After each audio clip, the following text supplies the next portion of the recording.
Okay, let's get started.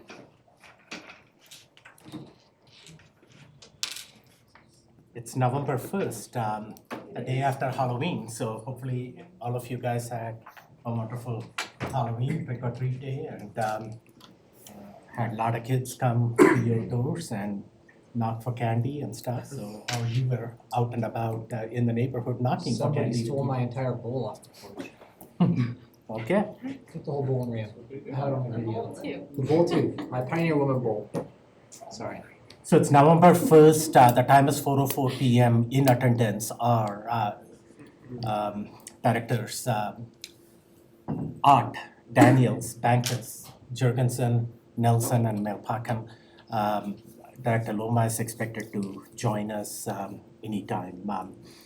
In attendance is also Superintendent Gall, and there are several of his administrative team in attendance. So thank you all for joining us, and it's already November, and I guess now it's the holiday season, so pretty quickly. There is one item on the work session topic today. It's task force concept and updates. Superintendent Gall wanted to set the introduction for that and provide the update on that. So I'll hand it over to Superintendent Gall. Hi, everyone. Hi. So I realized when we did the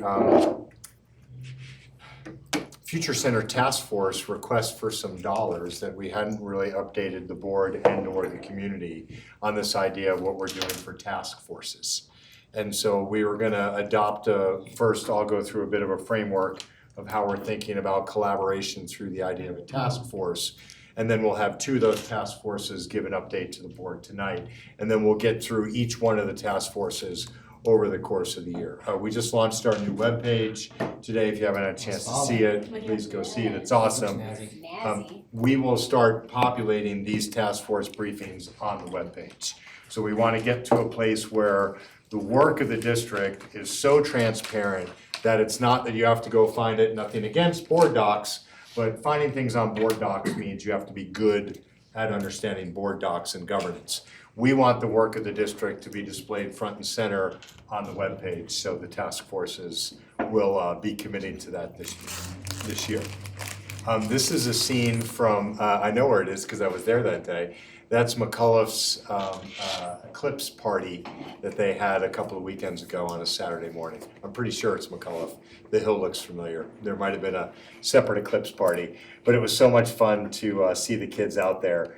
And Ashlyn, what's Ashlyn's last name? Smith, the assistant principal, was running the session. There were over 300 families that were there, and what I loved is not only were they reporting the time in the countdown to the eclipse, but they were reporting on the change of the ambient temperature.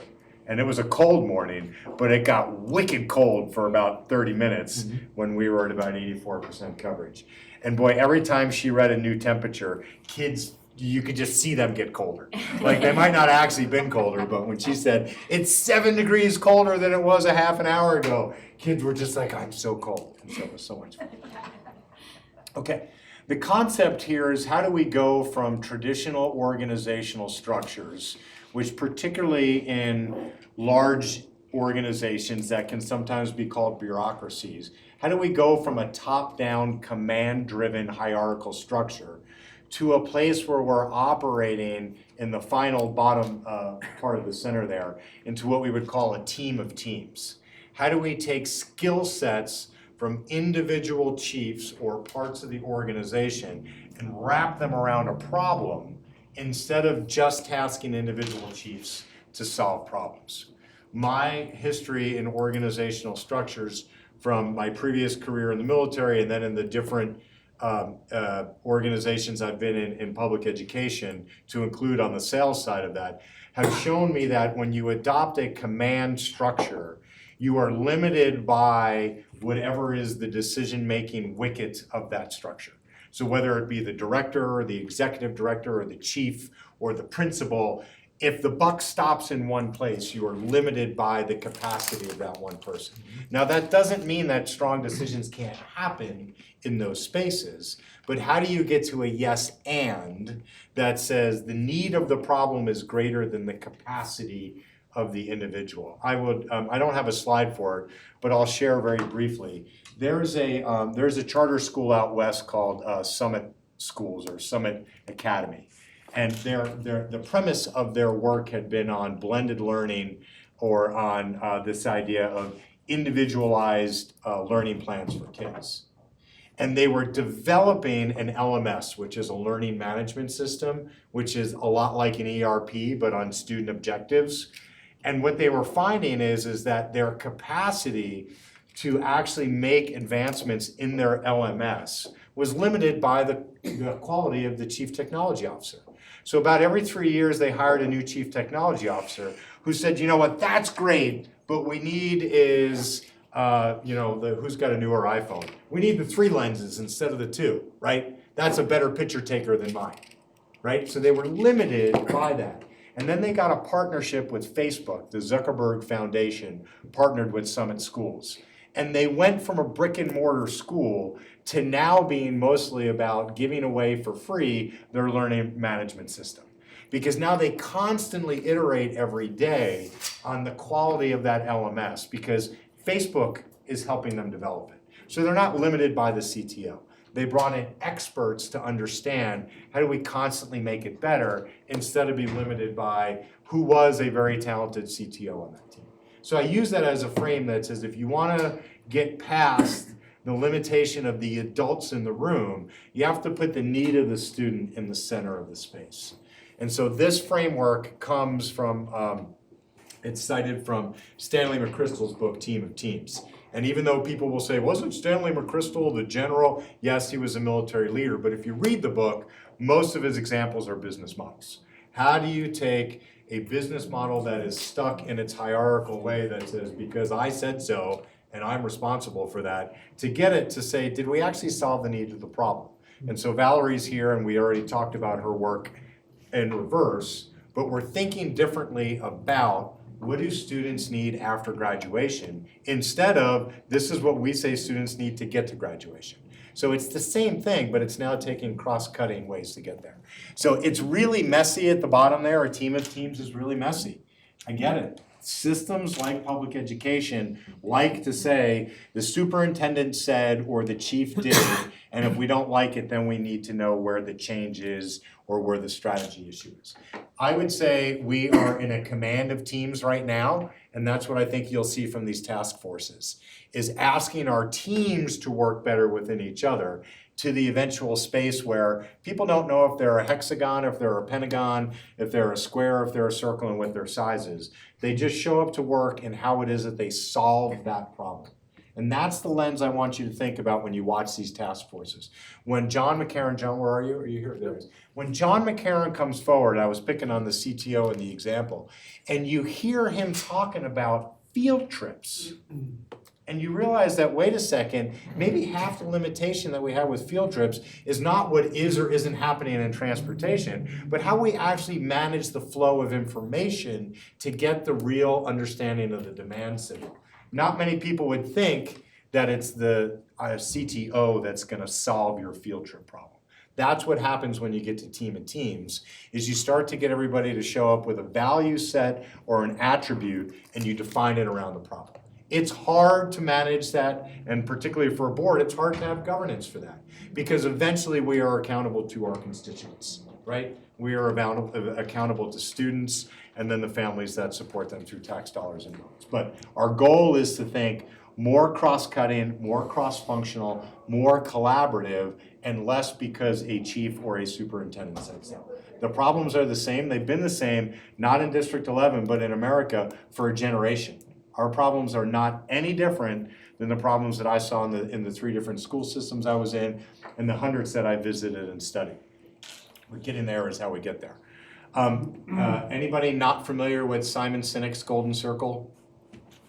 If you haven't seen it, we'll send you a link for you to be able to watch it. It's the why, the how, and the what.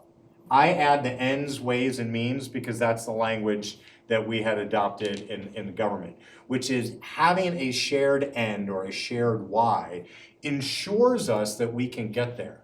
The why for us is inspiring every mind. We dare to empower the whole student to profoundly impact the world. We will all disagree or argue or advocate on strategies of how to get there. So it's really important in that sentence that you hear, how is a strategy? A strategy is never the end. The end is the outcome of that strategy.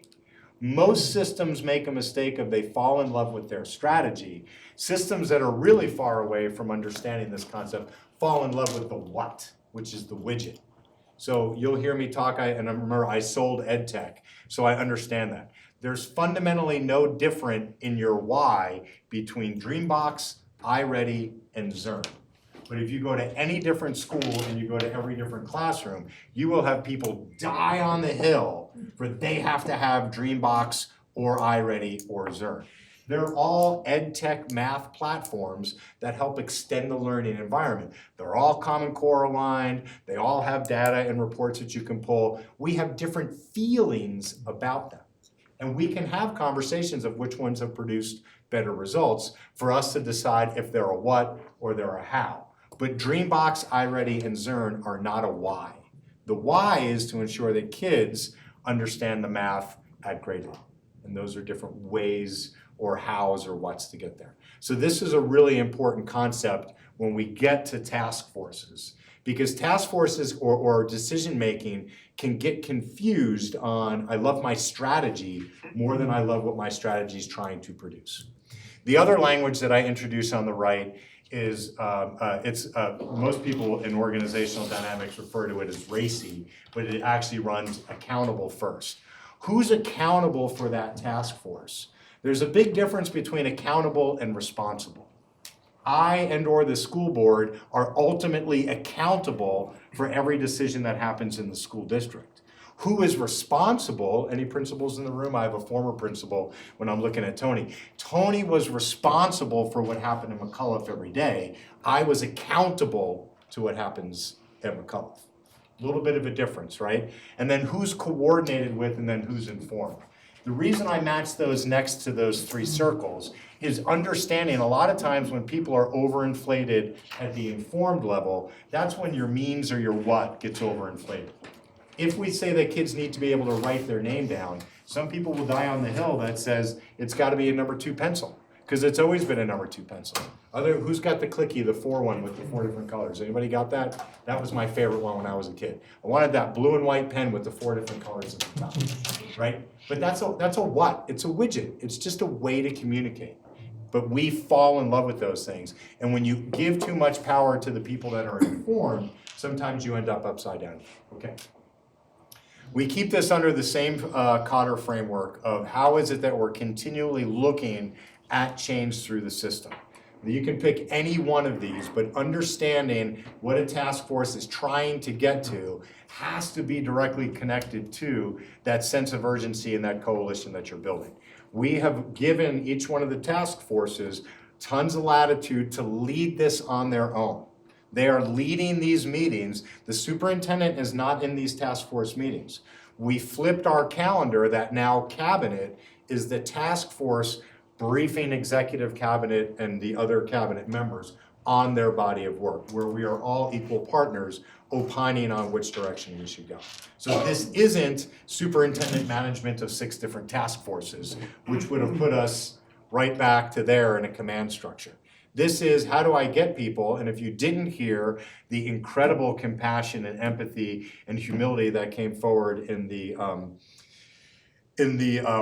Future Center work that Valerie led last week, that's Valerie's story coming to the front of leading that task force. That's not me saying, or did it in another district, we need to do it again. That's Valerie owning that and leading that through the people in that space. That brings out a whole new sense of problem solving, because every one of us has our story of the why.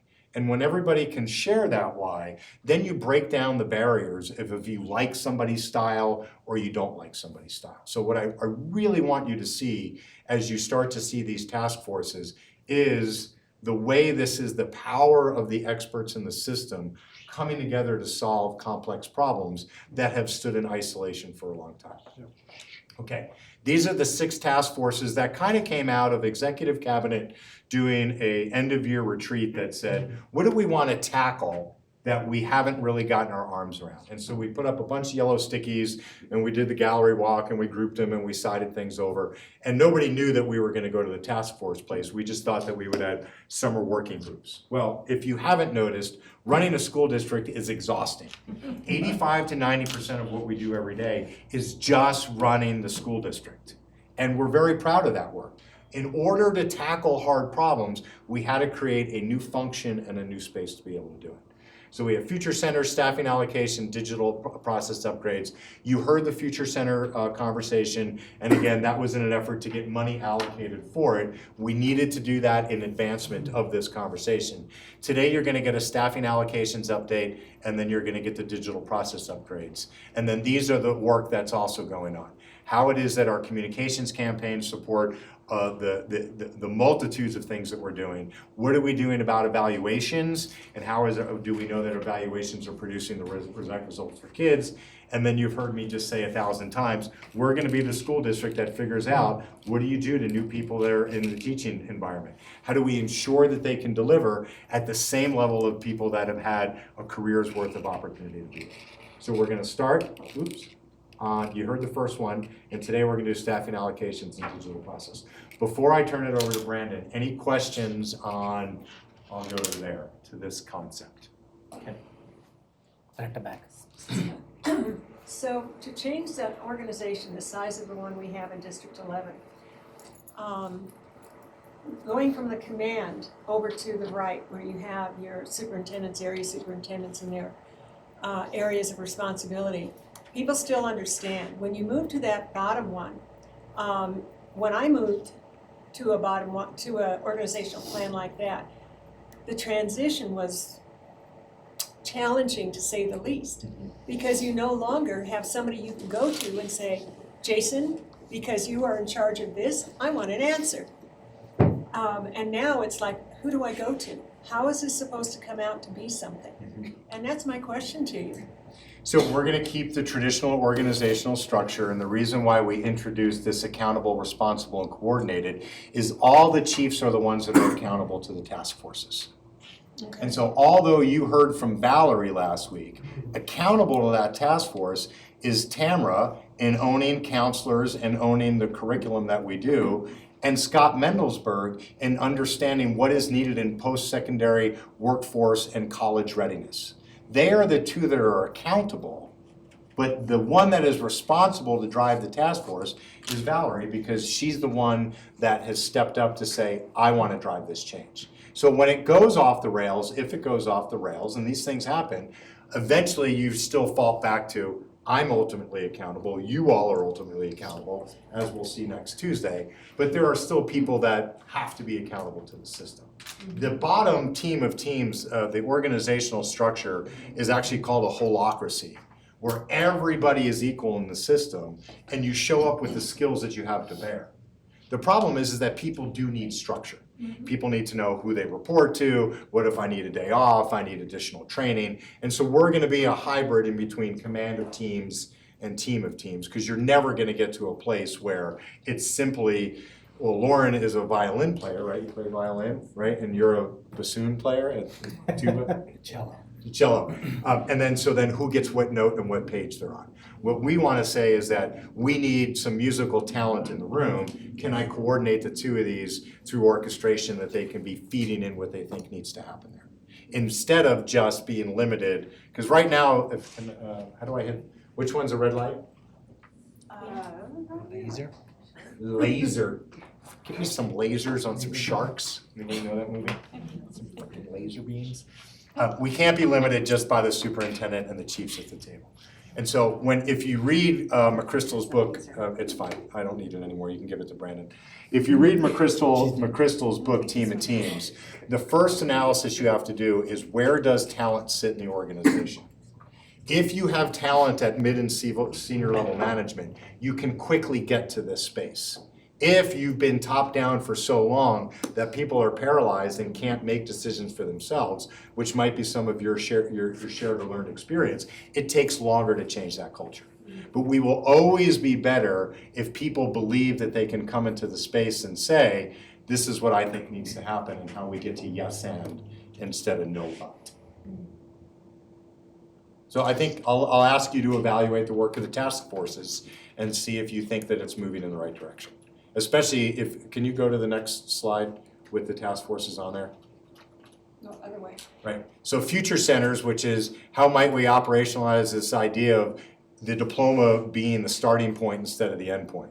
I don't think the board can be happy with the numbers that Valerie shared last week, which was up to 20% of our kids don't have a plan after high school. So how do we think about that problem differently? Staffing allocation, we continue to be staffed at a point that we never hire for and have gaps in dollars that we're not spending until mid or end of year. How do we bring down what our need is to what we can actually hire to make sure that we get 99% of the dollars programmed at the beginning of the year? Every dollar not spent in August is a dollar lost to change the outcome for a student. Now, we do great things with those dollars at mid-year and end of year, but we would always do better things with those dollars at the front end of the year. This digital process thing, I think you'll hear it from John. When John's team can get in there and say, why don't we digitize that? If you knew the amount of paper that I still sign, I mean, I can't remember the last time I had to sign paper in any professional relationship outside of education. You buy and sell a house right now, you don't even have to show up. But somebody can't go on a field trip without me signing a stack of papers. And that literally tracks its way around the system. We just refuse to modernize that. And we've had a bunch of talented people to do that all the time.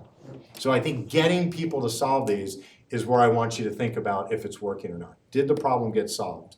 And like I said, I'm still happy to be ultimately accountable. I've never stood away from accountability, nor has anybody on the executive cabinet.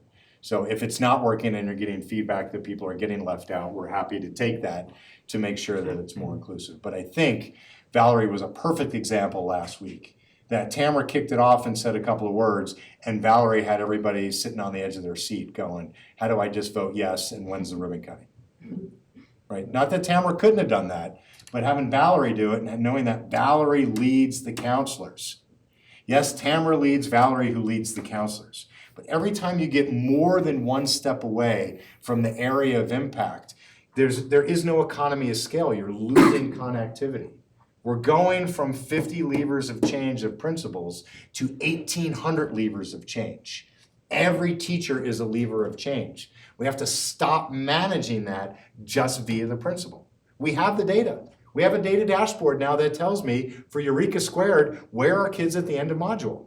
Why do I have to wait once a month to meet with the principals to ask them what happened in Mr. Jurgensen's class 8 weeks ago?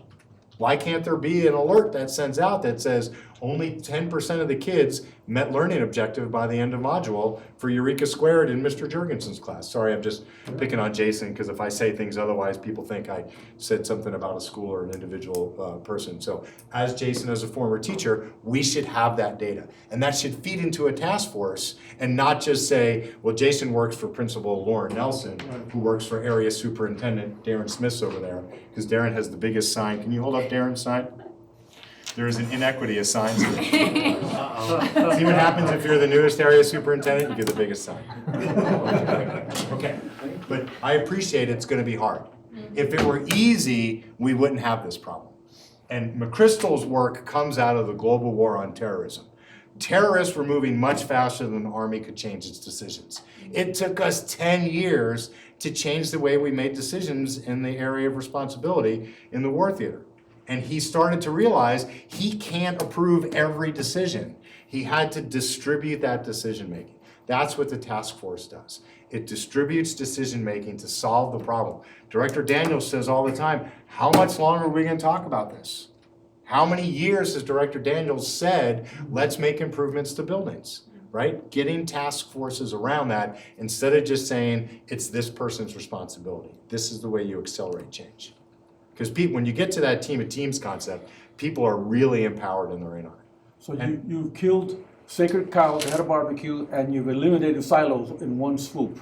We are trying to take advantage of the incredible expertise that we have within our district. And it's so true. They're the smartest people in this district. I've never this many smart people not being able to accomplish the goal. They're so smart. But it's a system that kept them from that. So you're ripping the system apart. And you're going to have, early adopters, probably 5%, will say, yay, the other one are gonna complain because you're messing up their whole their whole routine. But the mid-adopters, you'll get about the 8%, but you're gonna have 20% who will always complain. Right. That's just the way it is. Can you go to the Cotter slide now that you've ended up slide boy? So I appreciate that. So this is why we use this slide in every deck that we have now. Because this is what we center everybody on, is change is hard. If you don't recognize these stages of change, then you will get caught in Director Loma's point, which is, hey, wait a second, you just hit my sacred cow, and now suddenly I'm out. But it's not about us. If I go back to the why, that's why this slide deck is important. If the why is, yes, I'm super proud of the movement that we made on our schools this year, taking half of them off the watch list, but I'm incredibly concerned that still only a third of our kids are at grade level. So yes, we're celebrating growth and improvement, but we have a long way to go to get to achievement. Remember, as I said that schools improve, our goal is to get every one of our schools to performance. But remember, you can get to performance still on the SPF without actually having all your kids beat state average on achievement. True. Right? So the ultimate goal is every kid is graduating 12th grade with at least a 12th grade set of experiences. And as we stretch that from pre-K to 14, that actually means every kid graduates ready to enter the workforce. And every one of these task forces is rooted in that and understands these changes. And we have 6 of them, and some of them are outperforming others. That's not a surprise. We've had to reset some of the directives in some of them because if you leave them to their own, sometimes they completely go right back to their status quo. Woo! Okay, now I get to say what I've done for 15 years. No, I need the knowledge of what you've known for 15 years to solve the problem that we haven't solved for 15 years. Right. Okay, Director Nelson. Yeah, Director Loma spoke to it, but just the visual is apparent with the changing of the silo effect, and that's Yep. gonna If be you go back very- to yeah. if the other thing that we could draw on this is the way the A, the R, the C, and the I work out, is you end up cross-cutting across the command. So you have a chief all the way on the left, then you have an executive director in the middle, and you have a director in the third column, and you have a program manager in the fourth column. Very few of these have less than what I would call 3 silos participating in them. And yeah, it's messy. I get phone calls after these task forces all the time. Somebody said they want to do this or that you said that, and people get that way. And then when you refocus them, and that's why we led with the future centers, is because you can't deny, wow, that's a great thing that we could do for very low cost to reframe how it is we think about the diploma. And we're super excited about that work. And having Valerie as that first spokesperson just, I think, spoke volumes to how quickly we can get out of the superintendent task the CAO to create a program that we have to grow through 5 schools. We've got to come to IBR. We got to ask for this. Everything in education takes at least a year to implement because you got to go through a budget cycle. And we, for $133,000, was that the ask? 135. 135, thank you for the correction. We'll have a program up and running by the first of the year at one high school to see what went right and how do we now implement that better across the system for next year. Instead of waiting to go grandiose next year and then find out we missed it. The square footage wasn't right, we needed an extra person, we needed better versions of college banners, we need more TVs for kids to be able to interact. We don't know what we don't know. This gets us the ability to accelerate change. Okay, let's go ahead. Okay. Task force. Okay, Brandon, you're up. I'm so confident in this, I'm walking out for a minute. I think he's confident in my slide skills, but.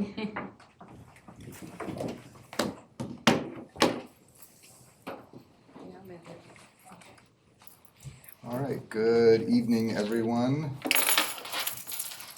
Here we go. First one we get to chat about tonight is staffing allocations.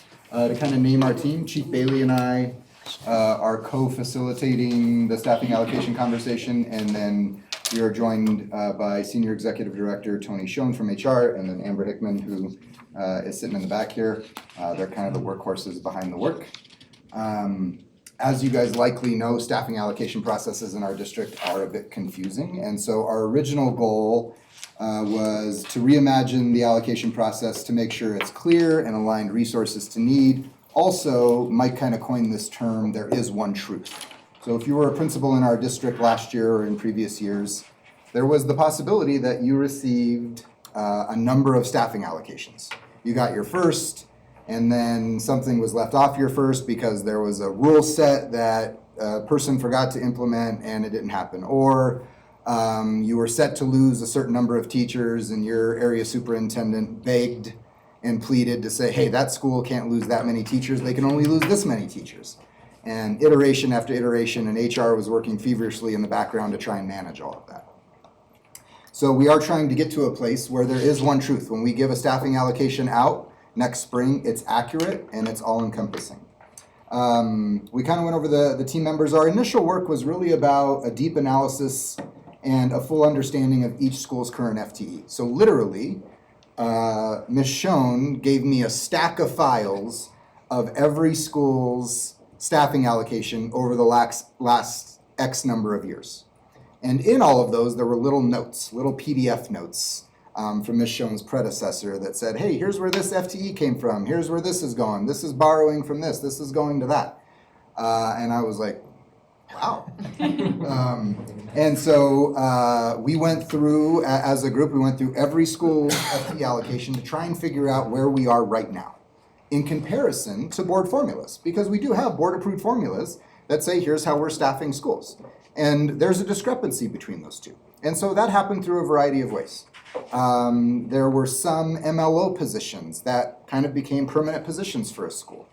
There were some superintendents said, hey, we want to really focus on this program at a school, so they gave an FTE, and that continued on for multiple years. There was what I described earlier, which is in my former life, defending a school's loss of FTE. And so you would see, oh, instead of losing 2, they only lost 1. And so when you take that and you compile all of that together, the discrepancy was quite large. And so we went through school by school with a historical analysis to find out where every school stands in comparison to board formulas. Then we thought about our connections to Allaview. So as you know, Allaview is our software and strategic partner to help the district move to student-based budgeting. And so they have some really, really cool tools that help us visualize different staffing models and look at, hey, if we make this decision as a district, what does that do to Adams Elementary, as an example? So we started to take that into account. Then we're really ultimately trying to build a system that allows in a couple of years for us to give more autonomy and budget to our schools around student-based budgeting. What we know right now is if we turned over their staffing, they might not be able to pay for their staff. They surely wouldn't understand how their staffing comes to be.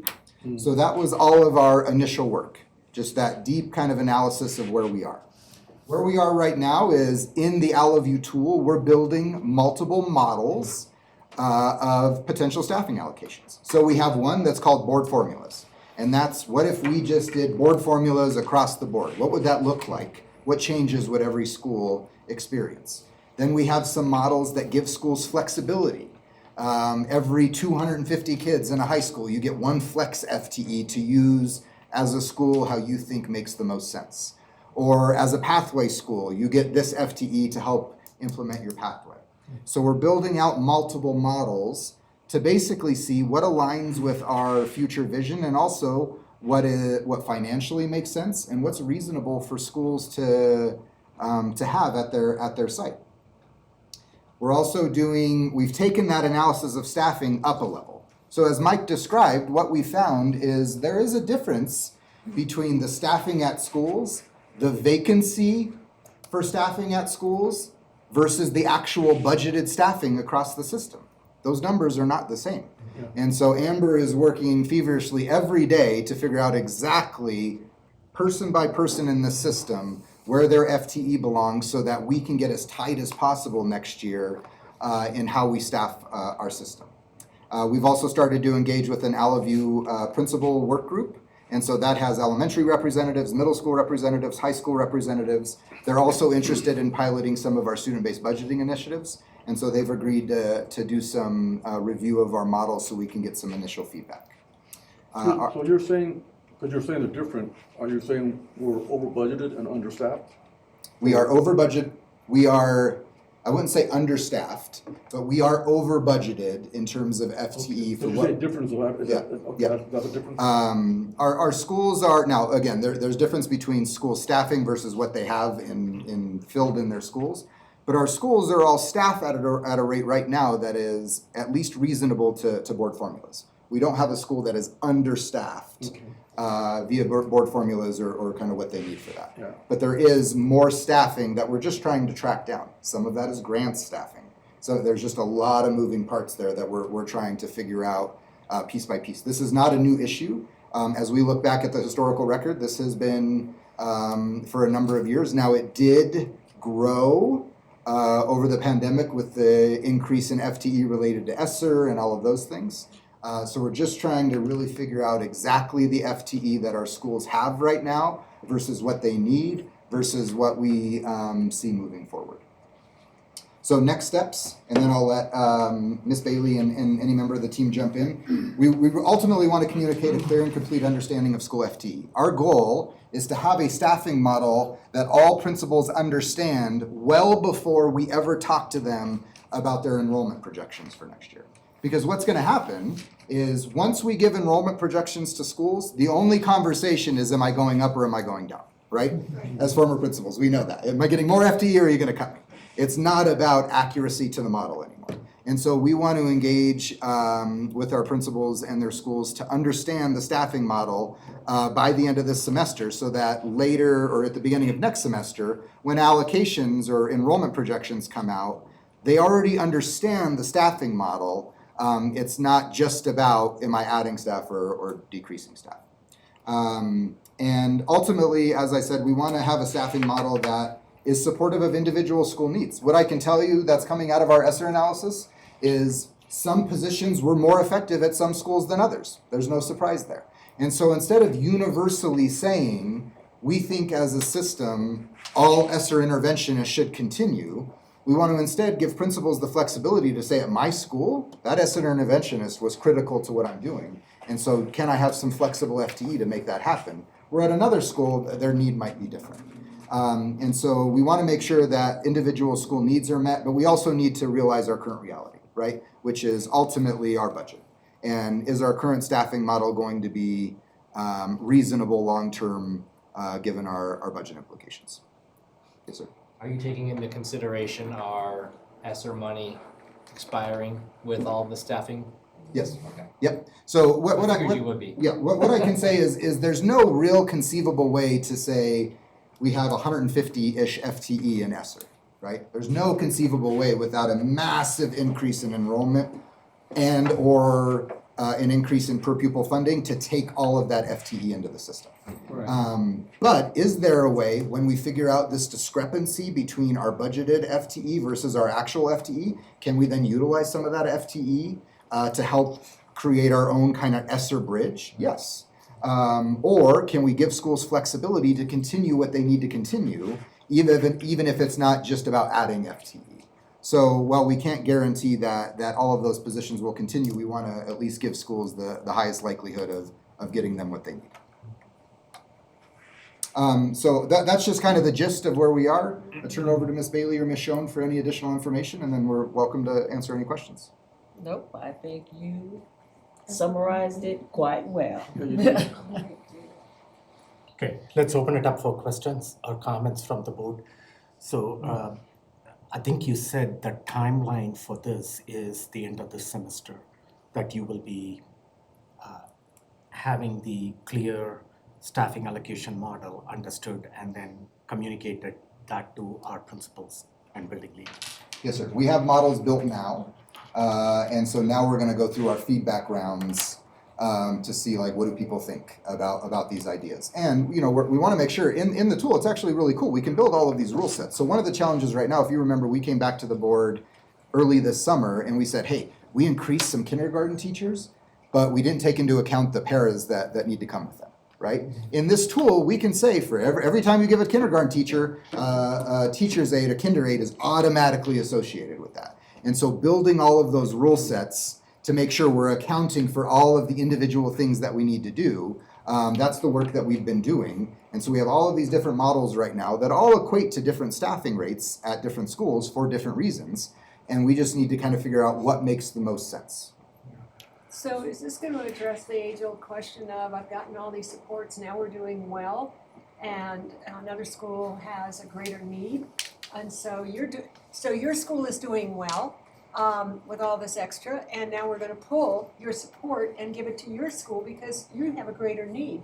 And then the original school is going, wait, we got here because we have all of the extra support that we need. That's an age-old question, and I don't know if these models that you're talking about is going to be able to analyze how it is that we can continue to support the high performance.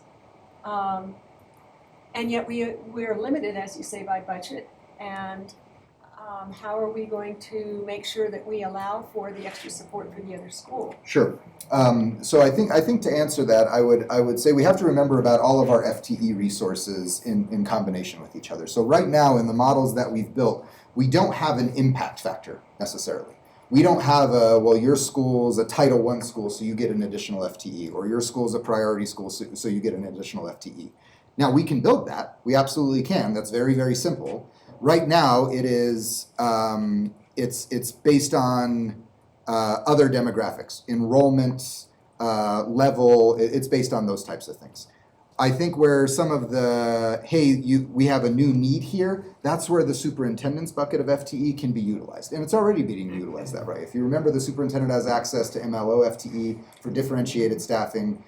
We went through a really intentional process for how that was allocated this year. Schools applied for it. It was selected based on need, based on strategy, and so we'll continue to have that resource. Now, if ultimately the feedback is we do want there to be kind of a weighted formula where a school with more need gets more staffing, we absolutely can build that. That will come in the move to student-based budgeting, right? Because ultimately we will absolutely have to answer, is a kid at this school and a kid at this school, do they equate to the same resource? Or if a kid has certain descriptors, is their resource greater than? That's the work that we're going to start in January when we start to build our student-based budgeting committee. And so there's a lot of questions that we have to answer related to that. But so right now we don't have a model that takes away FTE from any school because their performance changes or their need changes, but we very simply can build that in the tool if it's something that the superintendent or the board would like to see. Now, student-based, does that include title money? I mean, will that money follow the student, or you're still gonna bundle it up at 70%, whatever the cutoff rate is at? Yeah, so a little bit of both. So the one of the great things about Allaview is it will put a school's budgets on top of one another. Right now, if you're a principal, you have your general fund budget that you view in PeopleSoft in a really unique way. Actually, you view it on an Excel spreadsheet. That's how we manage that. And if you're a title school, you have this money over here. In Allaview, it stacks that on top of each other, right? And so you can see all of your budgets in combination.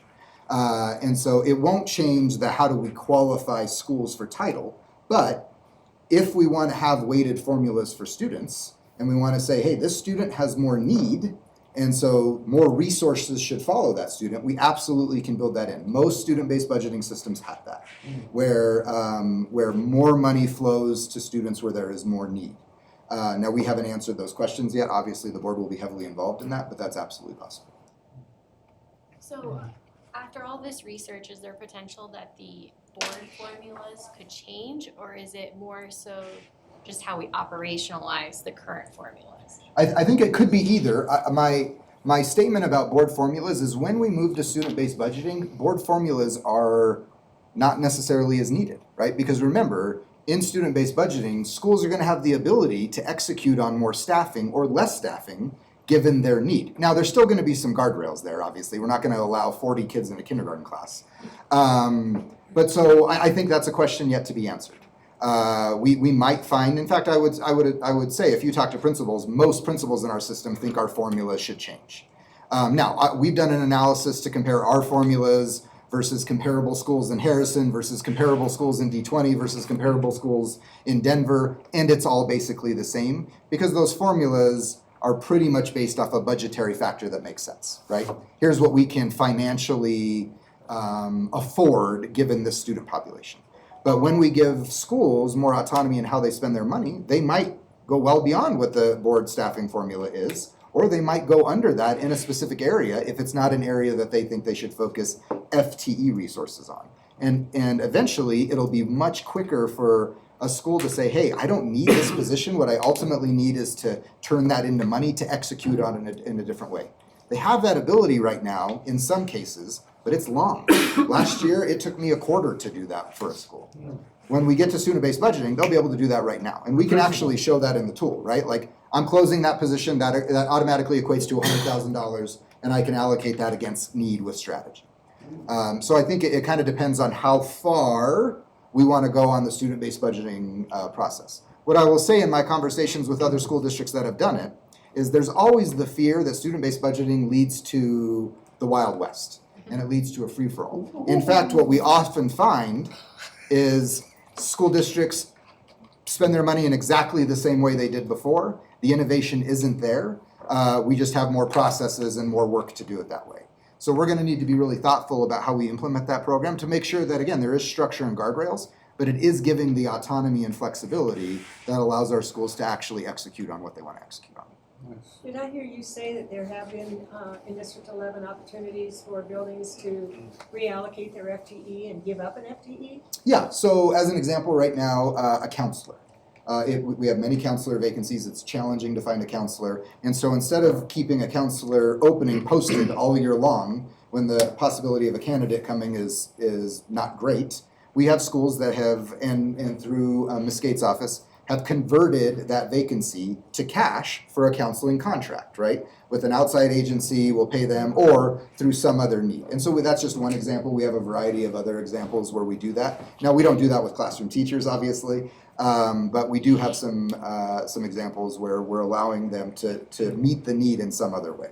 We never want the system to get in the way of a principal in a school meeting their need and getting students what they want. How much of that kind of an example is dependent on the principal being able to think creatively, or how much of it is like Ms. Gates keeping track of across the district, we have all these counselor vacancies, and then she going to those schools and saying, here's an option. And the reason I ask is, as we move into student-based budgeting, I imagine it will sort of necessitate principals having that creativity on their own, or just knowing that they can. Yeah. So how much are we already there? Yeah, I wouldn't say we're there very much. We have principals, as you probably hear from these principals, right? They want to meet their need. And so they're open to finding a way to meet their need. And so last year when we did that, that was Tony Carr at Holmes. Tony Carr wasn't going to take the answer for me. Sorry, man, you're just going to have a counselor vacancy open all year long, right? We were going to meet that need. And so now this year transitioning, Ms. Gates' office is actually managing that.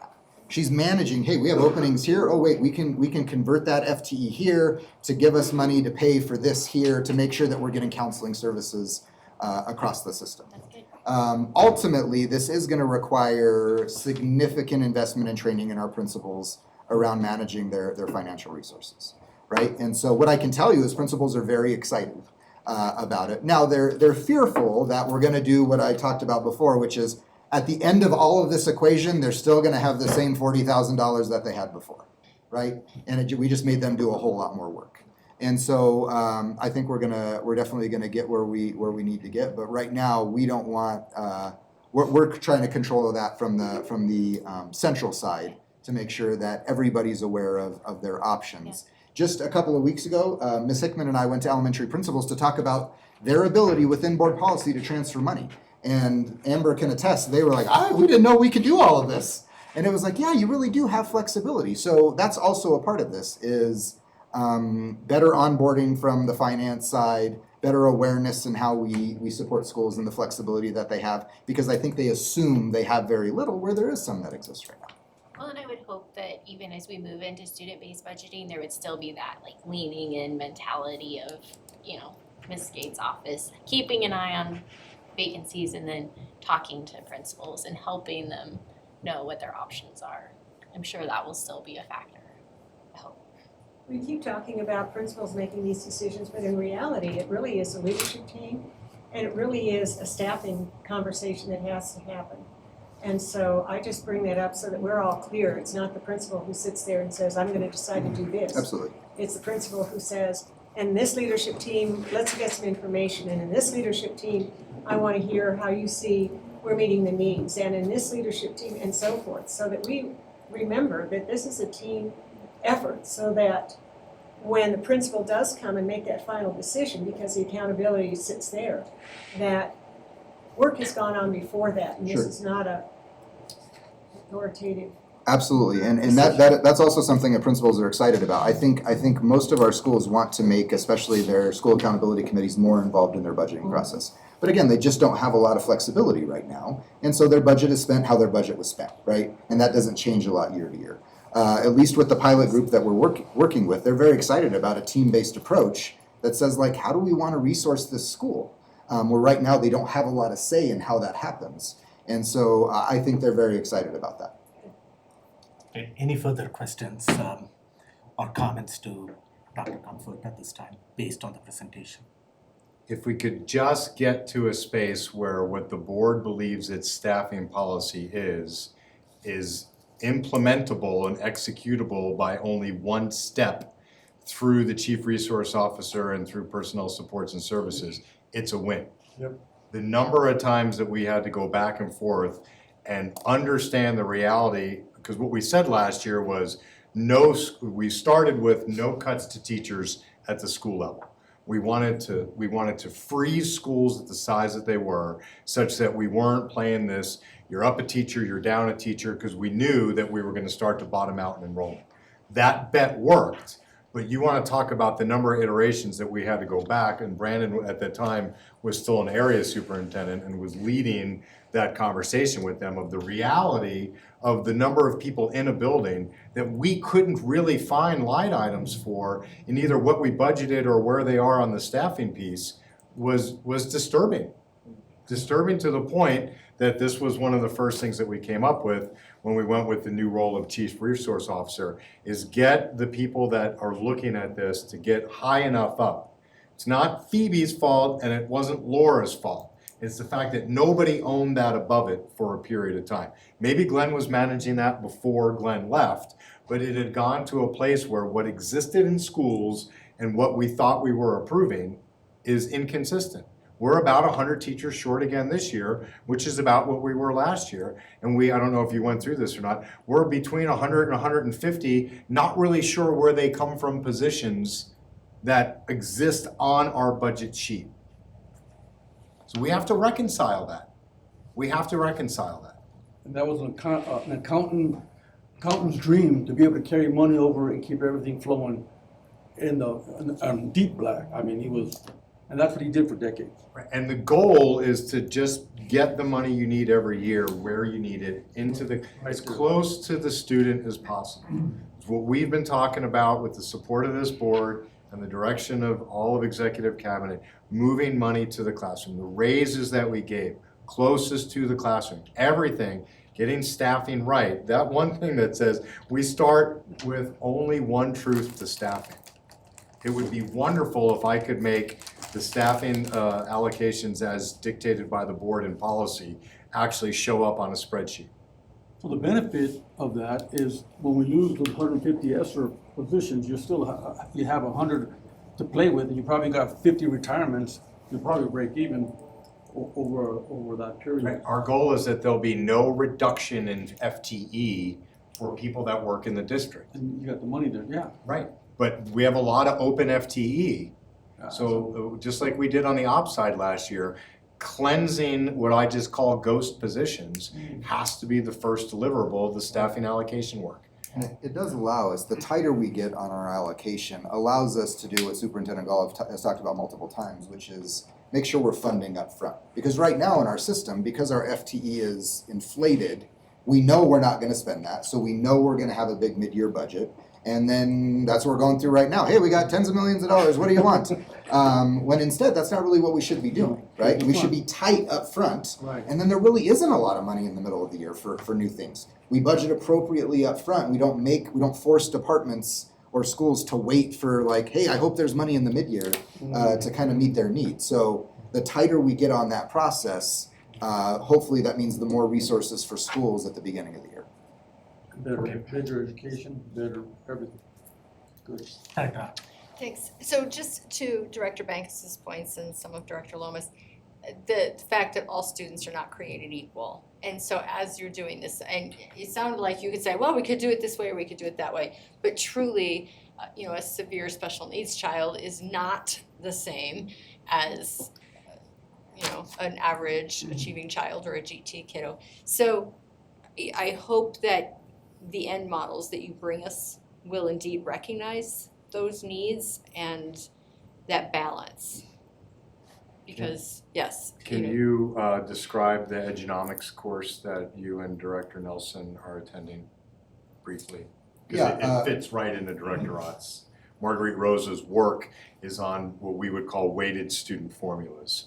And the work that I did with Ms. Rosa through Georgetown and Edunomics when I was at DC was not even making linear relationships, but making exponential relationships. That the need isn't just twice as much.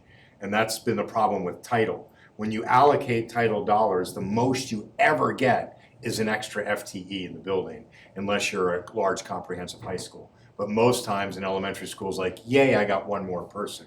But the need, when you're at a concentration of either poverty or failure to learning objective that's greater than 50% of the school, it's not in the one FTE solution set. It's in significant investment. And so I'll double down on that and say, yes, let's remember that we asked that. When we end up with school-based budgeting in a year or two that shows that priority schools and title schools and schools that have 15 or 20% special education or 30% English language learners like we have in some schools are at the 4, 5, 6 FTE higher than our traditional schools that make a lot of noise that always get their needs met. But driving it by the need of the student, it's very interesting work that you two will participate in. I think you shared your email with the board on your scholarship announcement to join that. Weighted student formulas gets away from this idea of every kid is the same, because kids are not the same. Differentiated, individualized, and personalized, recognizing the need set coming in requires significant investment up front in a strategic way that we then will have a mechanism to hold ourselves accountable to. Because that's the end goal, right? Because otherwise you just pour money into it, and if there's no accountability at the end, this is the failure of the title system. It's super tight on the front, but there's no accountability in the back end. The title office makes sure you follow the rules, but they don't actually say, did you get more growth for that bet? The things that Brandon's talking about here in association with the companies and the consultants, I won't even call them consultant because Edunomics is a nonprofit. These think tanks are really doing revolutionary work of how do you actually drive equity into the staffing formula in a way that will deliver results on the end. And Director, I would just add one thing. In our staffing models that we're building right now, in our current staffing models, right, there is no differentiation factor, right? It is based on every 25 kids you get this. We are not bringing in at this time our special populations. They're gonna still staff how they staff, because to your point, if you have 500 kids at one school and 300 kids at another school, that shouldn't dictate your special ed allocation. So they're gonna continue with their allocation models as they have historically, which is need-based. Same thing with GT, same thing with CLDE. And so the models that we're developing are just kind of that core staffing model for teachers and specials and those types of things. Now, our hope is eventually we get to a place when we know more about how we want to engage in student-based budgeting, that the money is following the kid more and more in a seamless way. There's just no way in such a short period of time to do all of that collaborative work with the community to decide how far down that road are we willing to go. thank you. So thank you. So from what I understand, this task force right now, it's the three of you and Ms. Hickman. Anybody else on the task force? We've had some special guests, but we're the four core. Okay. And then we have some principals who are supporting. What you are tracking down at this point in time is school by school, all the FTEs that are there, what pot of money those FTEs come from, whether it is general fund or title dollars, grant money, MLO money, superintendent allocation. It's been confusing. So, but by the end of this, the work that this task force done, you will have a clear understanding how that FTE allocation comes and reconcile some of those, where did they appear from kind of thing, have an answer to that. Yeah, we've tracked almost every case to know exactly where it came from. It's just now, what do we do about it? What do we do with it? Do we continue with our high schools have an allocation, core support, something like that? It was an IBR, it was an MLO at one time, and now it's just a part of their allocation. Yeah. That's not a part of board formulas. Right. I'm not saying it's not needed in any way. They use it for class size reduction, they use it for a variety of strategies. But that was kind of one where like, where did this come from? And it's a number of FTE in each of our high schools because they're big. And so we had to kind of track that through history to find out it was an MLO that eventually just went to IBR that eventually became kind of a non-touchable part of a school's allocation. And so we've just kind of done that in a variety of places. And in a few cases, it literally says, Dr. Gleditch approved this in 2015, you know what I mean? And so. And it stayed there. And it stayed there. And Yeah. I'm not saying it shouldn't, but we just had to kind of do some digging to find out where everything came from and And now compare you that need to figure against out where we are. what we need to do with that, whether we continue with that allocation of the schools. Or with the ESSER dollars going away, and with that comes prioritizing our work to impact students in the classrooms. What are we going to do? I mean, we may have to pull back some of those FTEs if necessary, but make sure that the student needs are being met. I think that's the end goal of the task force, is to find out how all these FTEs are and then what the allocation model looks like going forward. Yes, sir. Okay. So the way I look at it, you need to know what you have to figure out what you need. Right? That's what it sounds like you're doing. I mean, there's a lot of confusion. You can go to an elementary school where they would say, hey, we have 33 kids in a classroom.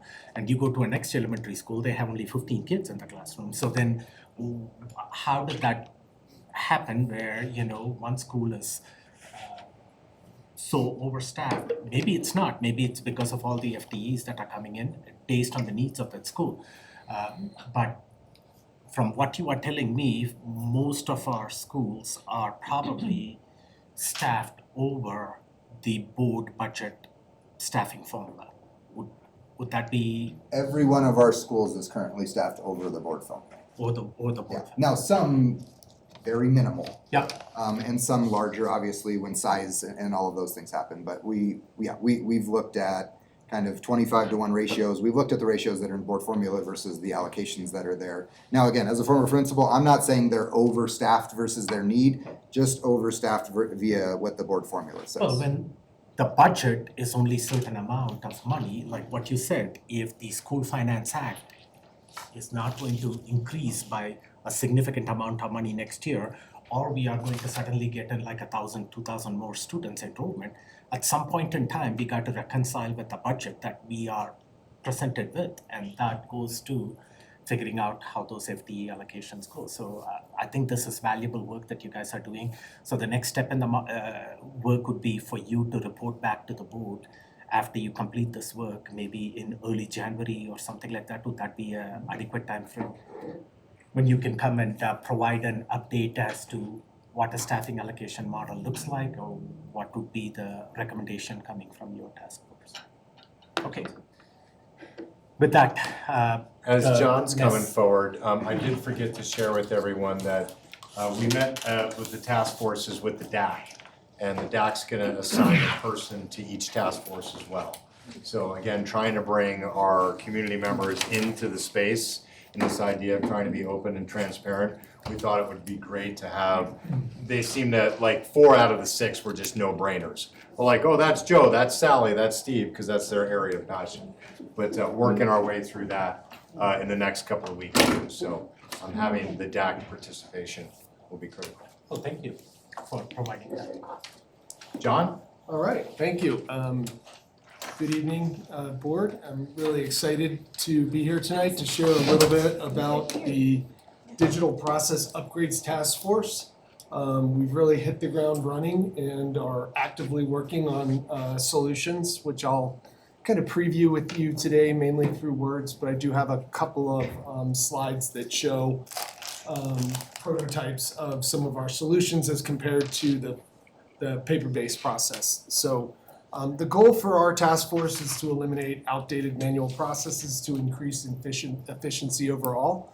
And frankly, there's no shortage of opportunities to identify and replace paper-based processes. That's our low-hanging fruit. And it can really have a big impact on not only the end user of the form, but also on leadership to be able to make sense of what data will tell you over time. And so our task force team included really what I'll call the steering task force team included Chris Odom representing operations, Dr. Comfort representing finance and resources, and myself representing technology. And we really looked for opportunities to prioritize projects that could create quick wins, first and foremost for schools, but also for central admin departments. And so each project that we identified actually has its own little mini task force, team of stakeholders, depending on the areas that would be impacted. And I'll sort of highlight some of that as we go through it. One of the things that we wanted to do was to create solutions that leverage existing technology, not go out and buy a new system or new software. We wanted to leverage things like Office 365. So we have a system called Power Automate that allows us to automate workflows and do email notifications. I know you all have seen some of our Power BI or business intelligence dashboards, so we want to leverage that. And we also want to leverage our PowerSchool SMS ecosystem, where we see opportunities to customize and create solutions within that framework. And of course, PeopleSoft is also in the mix, but as we discussed at the last board work session, we're looking to replace that. So we don't want to make huge investments in automating things in and around PeopleSoft, simply because we may be replacing that.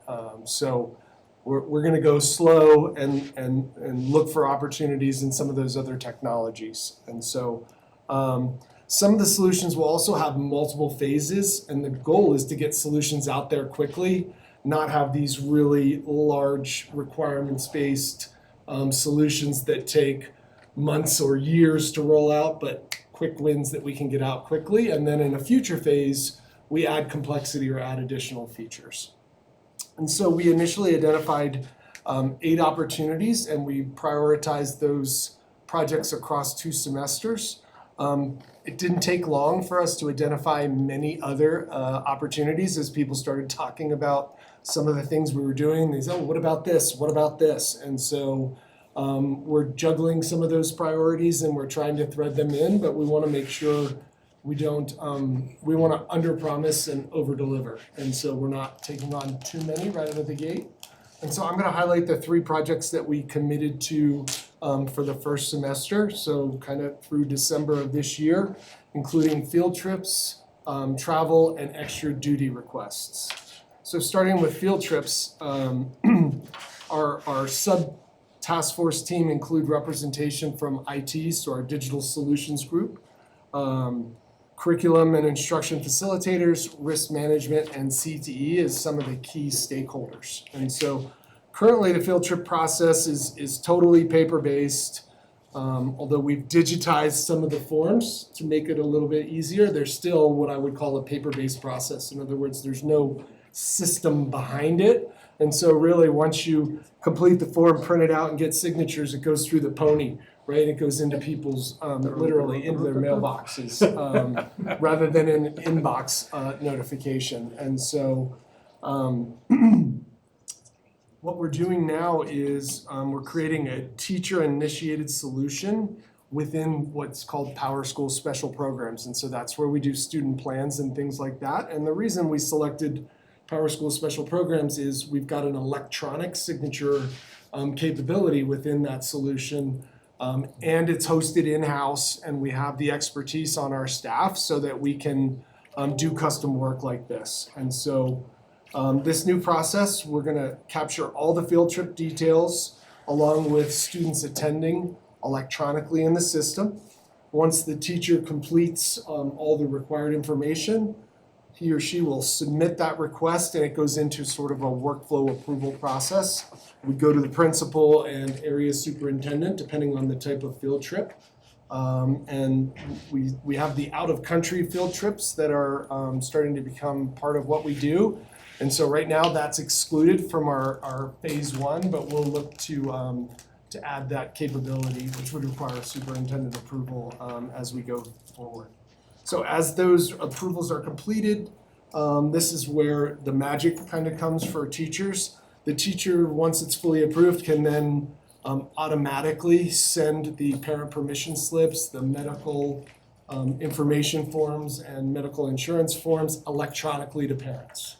And so in their inbox would be, hey, field trip request for Chipeta Elementary School, right, with all of the details, the forms that they complete, and then an electronic signature, which then automatically flows right back into the system. Of course, you may be thinking to yourself, well, not all parents have parent portal accounts. How will this impact it? This is what's really cool about the digital signature solution. It doesn't require that families have that account in order to do the electronic or digital signature. We can just leverage their email addresses. And I believe we have 100% email capture for all of our parents and guardians. And so it's kind of a cool capability that we see lots of possibilities for kind of going forward. The teacher can also check the status of approvals of both their principal and area superintendent, as well as which families have actually completed the electronic form, so they can follow up via email and or send home a paper copy. So we'll still have the ability to do a paper copy, and then that will have to be either scanned in or entered in so that we have the complete record in the system. So this particular project is currently in what we call a prototype phase. So we actually have the functionality in the system fully programmed, and we're testing it with a couple of teachers at the elementary, middle, and high school level to make sure that it works to everybody's expectations before we turn it on for We're testing it now. Yeah, we're actively testing it now. We hope to have it available for general use in January. And so I will mention there is a parallel transportation request process, and that's where you actually request the bus, the size of the bus based on the number of students participating and where it is, and get a driver assigned. And that's approved or disapproved by transportation. So in a future phase, we're going to look to either collapse that in or integrate through the workflow notification process. But we didn't want to slow down this work because we know this will be huge for a teacher that's trying to coordinate and receive all of these permission forms. Getting it electronically is going to be a huge benefit to them. John, my wish for this transfer into this way in which folks can cut down on the paper that's being shuffled around is that, and the question becomes, are there enough teachers trying this out to get a fair sample? Because every time we change a system, it has not built a lot of confidence across the district systematically. Yes. And so do you feel confident that the number of people who are piloting this is the right number so that when it goes out, it will be a smooth operation? That's our hope. I think with any system enhancement like this, where you're creating a whole new workflow, there'll be some kinks and things that hopefully we'll primarily identify in our testing process. But for a classroom teacher to be able to leverage, like, I'm taking this section on this field trip and the system automatically pulls those students in, generates all those forms, like the benefits will far outweigh any of the hiccups that we may encounter. And because we have the capability in-house, I think we can respond to anything that we don't catch during our testing. But generally speaking, we select teachers that try and break things for us, that have been heavily involved in providing feedback, and so they're ideal to test out these solutions. So I do feel pretty good about it. And it leverages that Power School ecosystem that people are becoming more and more comfortable with. It's not something new, it's integrated within special programs. So we do feel pretty comfortable. So you get that teacher who's like 1 year from retirement, gonna have her do a new program and she's really mad at you, or he. Well, the manual way that we've always done it with all the forms So they can and still do tracking, they can still do that if they choose, but I think once one or two, oh my gosh, it was so much easier, I got 80% of my permission slips back within 2 days, versus, following up. I have friends that still don't do a text message. And There's that whole yeah. cycle of adoption where you have your early adopters and then you have the Right, people that exactly. wait, and maybe they never get there, and they can do it manually if they choose. Yeah. We expect that most teachers will start to use the electronic system. I think for the efficiency of the system, you can't have two parallel forms of, well, if you want to keep using paper, we'll still do In the that. beginning. You're gonna have to, once you get all your, little glitches figured out. I mean, I still remember meeting with Dr. K with Darlene in 2019, and he had just said, we're rolling out digital and online enrollment. And Darlene and I both looked at each other and were like, you're just now getting to digital enrollment? Like, it blew our minds in an age of where we're all doing everything electronic. I mean, my financial advising practice is all electronic. I mean, with this digital paper, which I know Melissa likes, I haven't had a single piece of paper in my office this entire year. It's all here to email, to files, to encrypted, to backup for the file. There's just so much efficiency in going digital that, you know, the early adopters are great, but then after that, once the kinks are worked out, it's, hey, this is how we're doing it, guys. It's efficient. It you know, it pings you through the system. You know, client signs it, Jason signs it, you know, back office approval, and then executed. You can do the same thing. Teacher requests, you know, principal signs, you know, supervisor signs, transport contact, and you have a whole chain of command workflow, which I know you know how to build out, and you're leveraging the system we already paid a bunch of money for with PowerSchool. So figure the kinks out, and then this is long, long, long overdue. And thank you. No, definitely appreciate your sentiments there. And the other benefit that I haven't really highlighted here is then the ability to report on which field trips did we do? What was the permission slip return rate? You know, all of this kind of metadata about what we're doing and how we're doing it becomes available within the system so that we can start to report on it. And so you can look for inequities in the system where school X only had 2 field trip opportunities and school Y had 15. What's going on? And that's a conversation then the area superintendents can have with their principals. So having access to the data about what we're doing is really important. So appreciate your encouragement of folks to use what we create electronically. Just to piggyback one more thought, this is something that when I've met with ESP during Meet and Confer, Brenda Jenkins back in 2022, you know, mentioned, hey, there should be some way for us not to be doing paper forms for, you know, transportation requests for field trips. So Brenda, if you're watching, we're finally getting you there. So, and I think a few others I've chatted with, but yeah, you know, requests for extra duty pay, which I think you're going to hit on next, but long overdue. Absolutely. As I said, lots of opportunities, and so the work is just beginning, but we're really excited about the improvements we're going to be able to make. Great. So our second priority for this semester that we're currently in is the travel request process. And so we have a project team including representatives from technology, finance, procurement, grants and title office, and CTE. And so we currently have a paper-based process that includes justification, travel cost breakdown, the fund strings that are going to cover the costs, and quite a few signatures that are required in order for that travel to occur. And so now we're creating a new web-based data capture system with workflow approvals inside of the Microsoft Power Automate that I talked a little bit about during the introduction. And then we'll have Power BI reporting capabilities so that we can start to look at different costs and different trips that folks are taking and start to ask the question, what's the return on that conference investment or that training investment or that trip to, you know, check in with another school district to see how they're doing things. And so we'll have a lot more granular data available to us to take a look at. And so requesters basically will enter the travel details into this web-based system.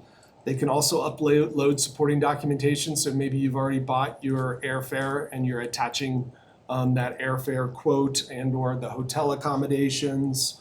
All of that can all be attached rather than printed and attached. Mr. Gall mentioned those giant travel packets because we have to have all of that supporting information.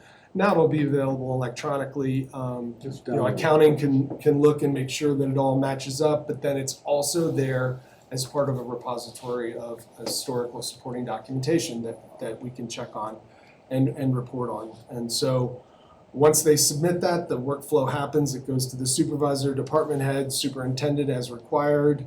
The requesters can check on the status of approvals. So one of the big problems is you complete your packet, you send it on its way, your supervisor signs it, now it's in the pony. Where is it? Who has it? I don't know. I didn't get it. It's not here yet. So now you can just go right back into the system and say, hey, John McCarron hasn't approved this yet. You know, ring-a-ling-a-ling. Hey, can you take a look at my travel request? it's coming up in 2 weeks or what have you. So it's gonna be a lot of benefits in So the terms of sender can have tracking. access and all the other people that need to know have access to that. That's right, and they'll have different views within that system. Requesters can only see their requests. Supervisors can see all that they supervise, and the superintendent, of course, can see all requests. And then once we build out the Power BI dashboard, can start to drill in and look at, McCarron's doing a lot of travel, or his team's doing a lot of travel. We need to balance this out. I gotta go to his department. And so this project's currently in what we call the development phase. So we've captured all of the requirements, and the programming staff are actively working on building out that prototype that we'll do some testing on. We hope that the prototype will be available for testing in December, maybe late November, but we got a lot of holidays coming up, and so we're still working very hard to get this done and released, and hopefully available for general use in January of next year.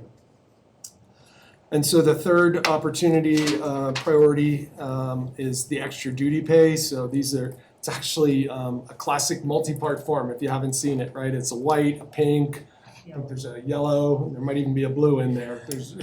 It's the good old fashioned carbon copy type form that You guys still do that? we do. And so clearly this is more than ripe for an opportunity to upgrade. So same thing here, we'll create a web-based data capture system that has the workflow approvals using Power Automate with Power BI reporting behind it so that you can do all that drill through and analysis.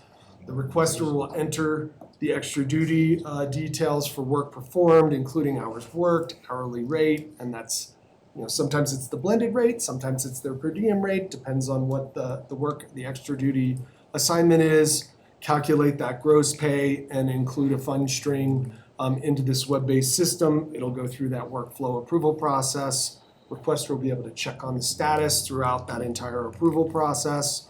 Ultimately, it'll land in accounting and in payroll, and they'll enter that approved request into PeopleSoft. So there's still a manual entry. We talked about, could we automate? Could we create an export-import process? And so that's still on our radar screen, but we didn't want to invest too much into it until we do our RFP and see what different opportunities are for replacing PeopleSoft. But as we get down the road a little ways, the feedback is, hey, we can't wait another 12 months. Can you create an export? That's something that we're certainly capable of doing, but we didn't want to add that to that initial scope. And so this particular project's in what we call the design phase, so we're still actively meeting, talking about the requirements and what the workflow, there's a lot of different extra duty pay scenarios for certified staff, so we're still kind of working through those, but we hope to have a prototype available by the end of December and get this out for, once it's tested, get it out for general use, hopefully early in the second semester. So those are kind of the big three priorities that the steering task force identified. And then, we've got this laundry list of second semester priorities. So we've got projects in transportation, human resources, and finance. But priority one is implementing those first semester projects that are ready for prime time and finalizing, if we need to, any rework or adjustments, getting those semester one projects that were the higher priority out and available, and then move on to these secondary projects. In transportation, we're looking at. Before you go to transportation, the extra duty pay, or the extra duty form that you guys have put together, did I hear you say that there's an algorithm that will compute the rate of pay from the different categories? And I'm not familiar with the different categories, whether it's, I'm not familiar with that, but there's obviously differences in where those funds will be drawn from.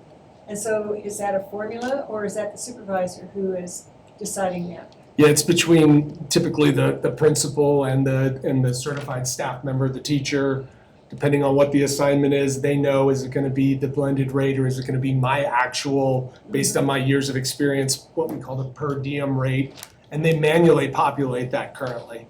The opportunity is, if we integrate it with PeopleSoft, I can look up John McCarron's per diem rate it's in the system and it's available, Just plug it in. yeah, it would automatically populate that. And then it could also theorize, well, you're assigned to school X and the fund string for this type of work is thus and such, and then they could modify it if maybe it was grant funded, or maybe it's funded by donation or PTA. There's lots of different scenarios where a manual override would still be required. So we resisted the urge to try and do that more sophisticated integration with PeopleSoft, but it's certainly on the radar screen and kind of in the future phase opportunity for us depending on where we go. So the takeaway is at the site, it's the employee who is doing the extra duty and the supervisor who are making a determination on the blended rate or the median rate. Is that That's right, correct? yep, Thank you. based on the work.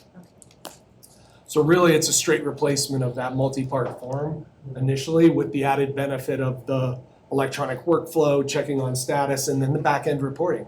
We can do a comprehensive report or a Power BI dashboard that shows individual schools or by area superintendent, what are the nature of the extra duty, how much money is it, all of those kinds of reporting that is very helpful when we're making decisions How long about do you things like keep budget. those forms? Yes. When can you throw them away? After 7 years? What is it? That's a good question. I don't know I don't the answer to remember. that. We I think probably keep it longer than anybody would like I us think it's 7 years. to. You might have to toss it away, yeah. We have done things like scanning things into a PDF format Oh, okay. and then attaching that into PeopleSoft. So there are ways that we do eliminate paper, but we still have way too much of I it. bet you have a warehouse full. We definitely have a records office full that we're working to digitize, so. So back to the transportation projects for second semester, we're looking at bus ridership data capture. There's currently a form that bus drivers complete about how many students they pick up and drop off and the mileage beginning of the day or beginning of the route, end of the route, and they manually keep track of that, maybe on a clipboard on their bus, and then at the end of the day or at the end of the route, they go to an electronic form and they enter that information, and that helps with decision-making in transportation. And so we're looking at improving that form process so that we can pre-populate information that they're having to enter now, like what's the bus route, was it morning, was it like, we know that information, we can automatically populate that in the system. We're also looking at opportunities to do scanning of student IDs. We've had various projects with RFID cards and other methods, and so that's also on the radar screen, but we've more or less focused in on improving the data capture using the electronic form that they enter on a regular basis, because we're getting the data we need, but we know we can make that more efficient depending on where we go. Yeah. And so we'll also then be looking at taking that data and putting it into a Power BI dashboard so you can look for inefficient routes that have, let's say a bus can hold, help me out here, Chris, 44 students and they regularly pick up 20 Yeah. below the threshold. Let's make sure we highlight that on a Power BI dashboard so transportation staff can have conversations like, oh, is there an opportunity to combine routes, or should we peel these students off and use one of our contracted services to get them to and from school, or what other opportunities we have. Yep. And so that's the first priority.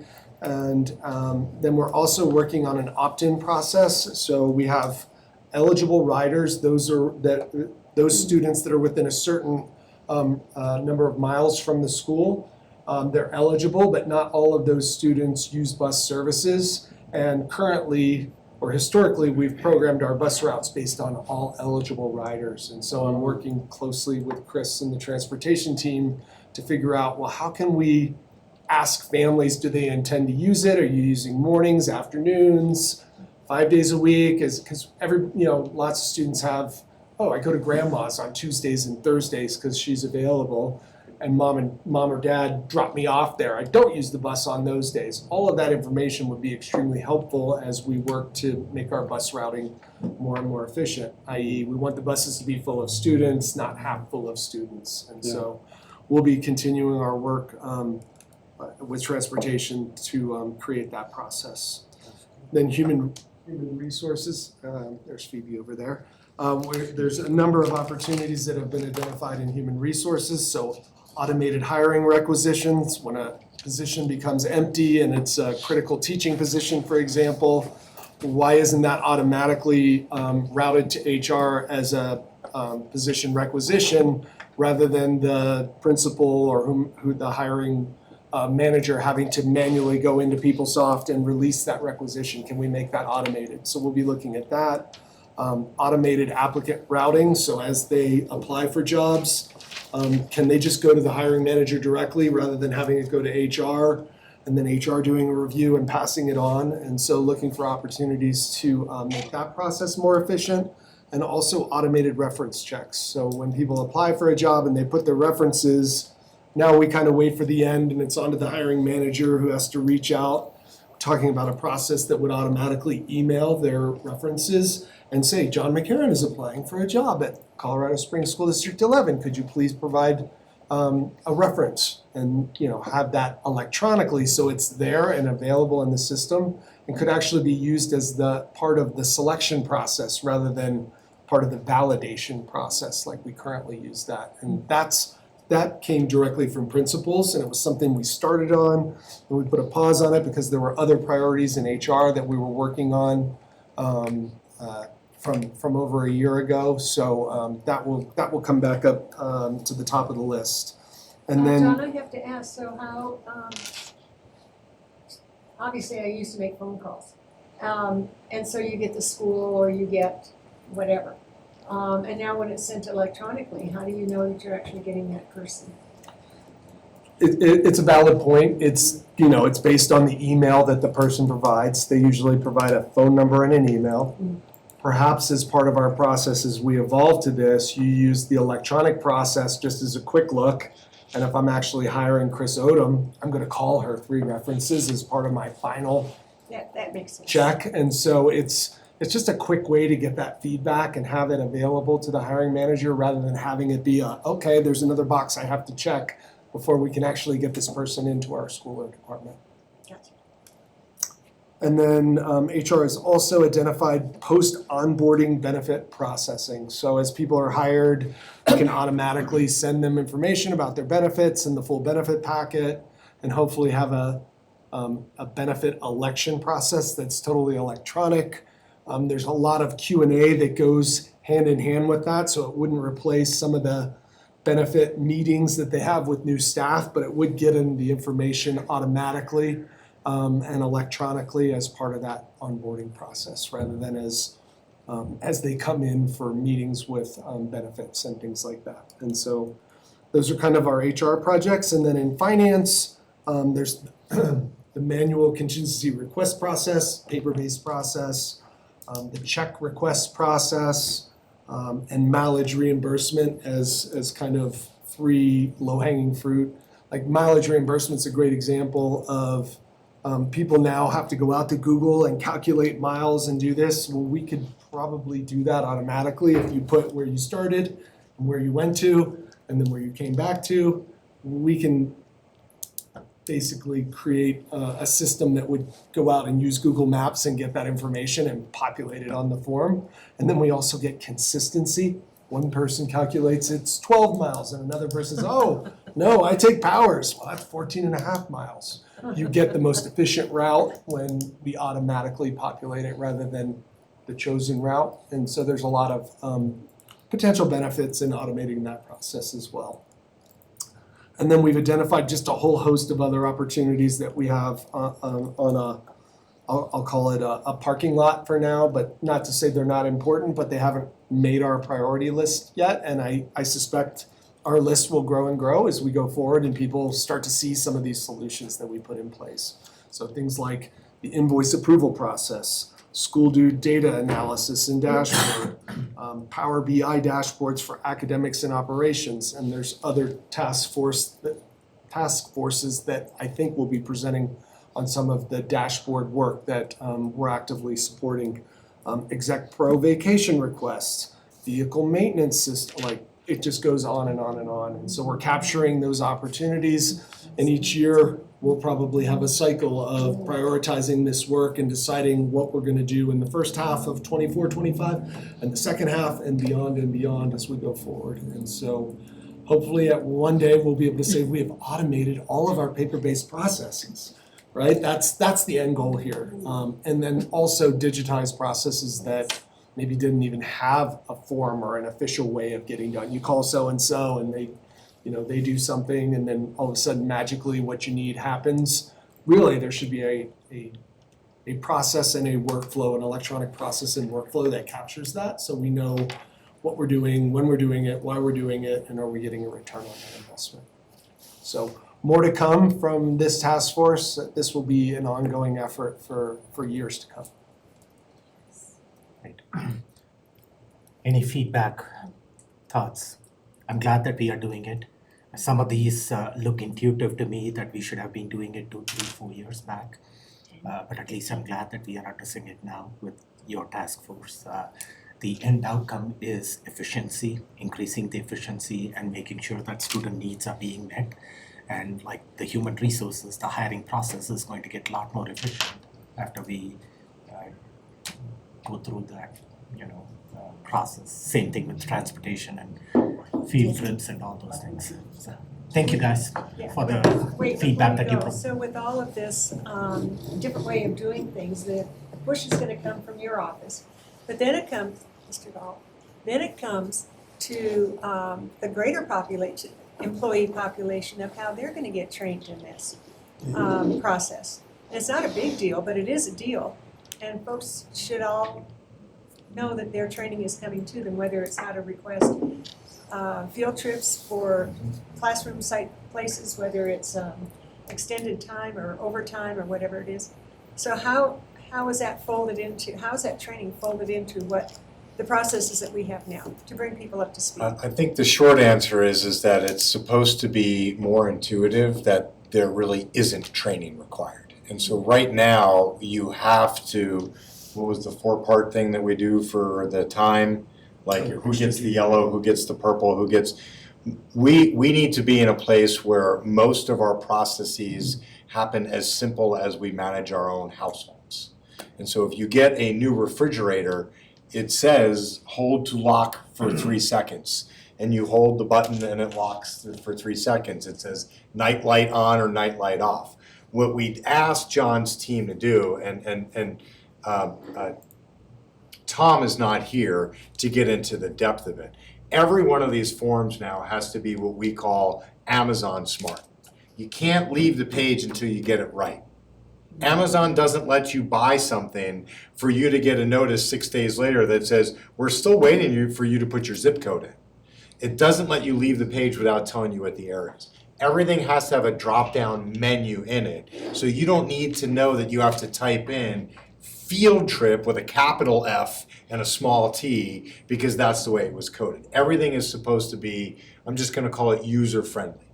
So that's the goal that we're trying to get to. Will there be little pieces where somebody would say, I had that thing figured out? Absolutely. But most of us don't go to the Apple store to learn how to use our new iPhone. The iPhone teaches us how to do it.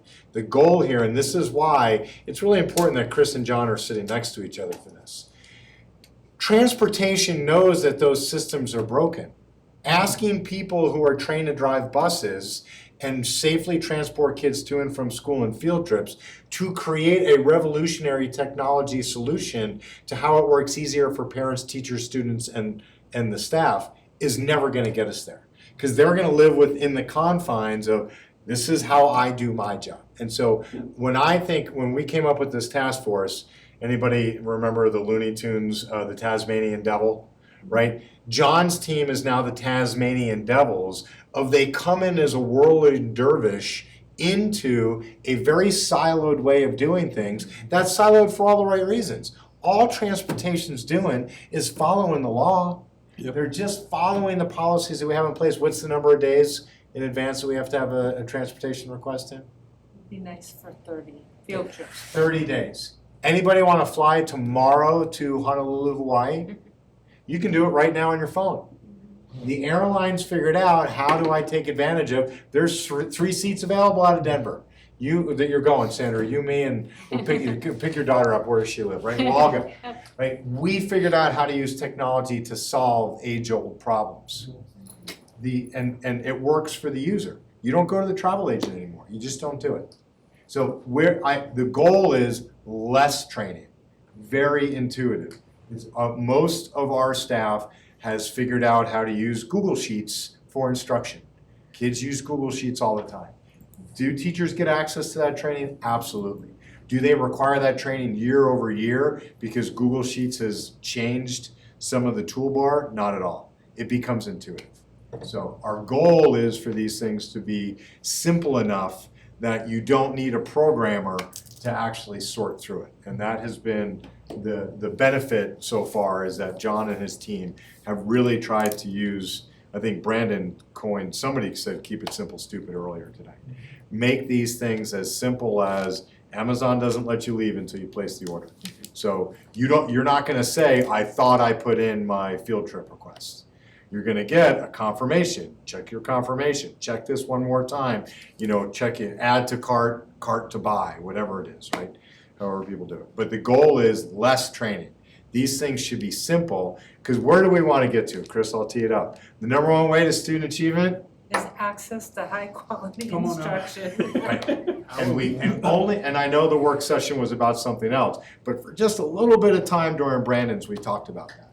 We have things that are taking away from our ability to get to high quality instruction, because right now it's a 6-part form to put in for a field trip. A field trip is access to high quality instruction through an experiential reinforcement of the learning objective.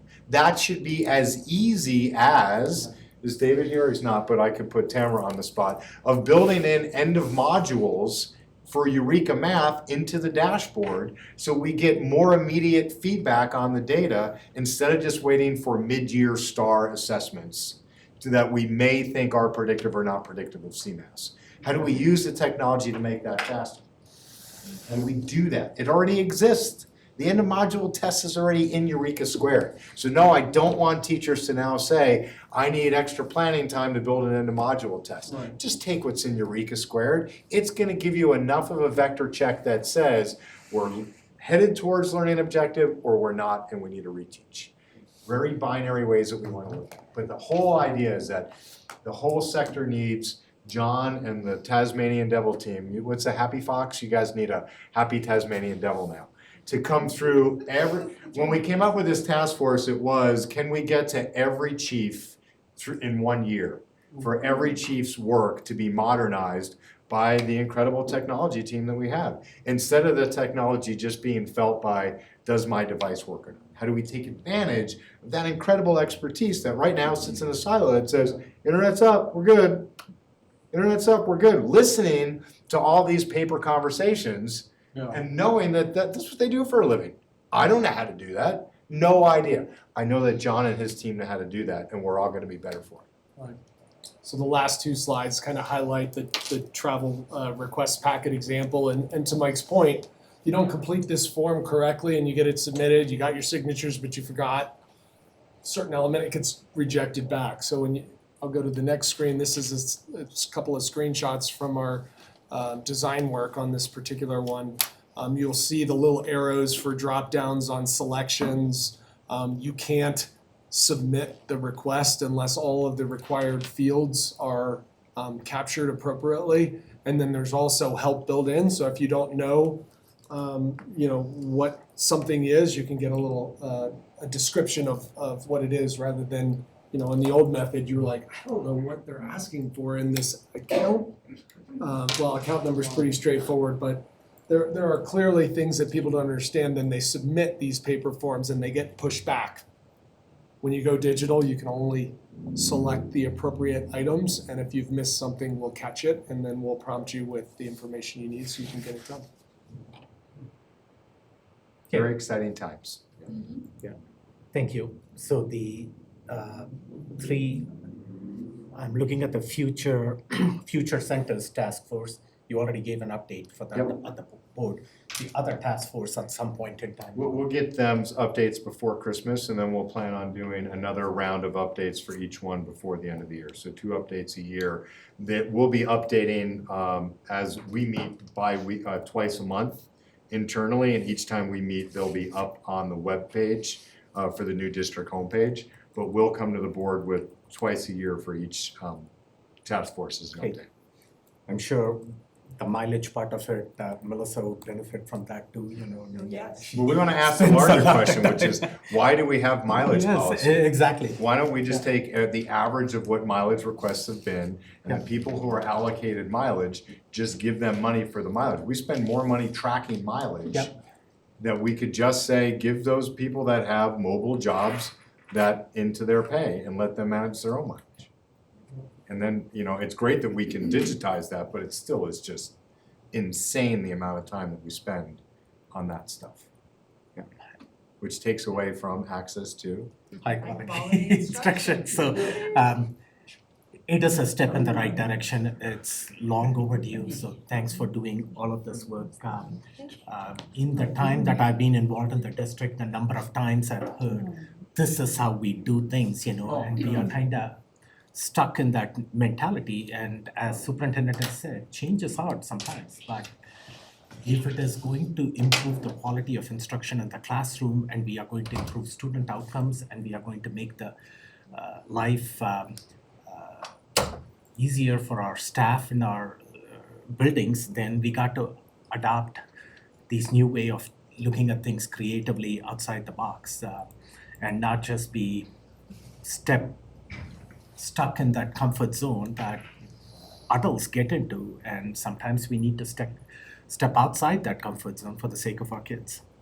No more saying this is how we've always done it, right? Yeah. This task force is permission to say, is there a better way? Can we make this electronic? And the answer almost always is yes. That's my pet peeve about peer review. Peer review means you have no creativity, shut up and just do what we tell you. Peer review, it just kills creativity. This is what they all said before, believe me. Crazy stuff.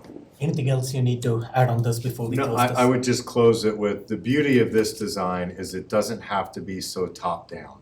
And so now we have we've activated the executive cabinet to then lead change without everything having to be. Last year was exhausting, you know, and how we had to drive change over and over and over again with the reinforcement of the remessaging and navigating some of those obstacles.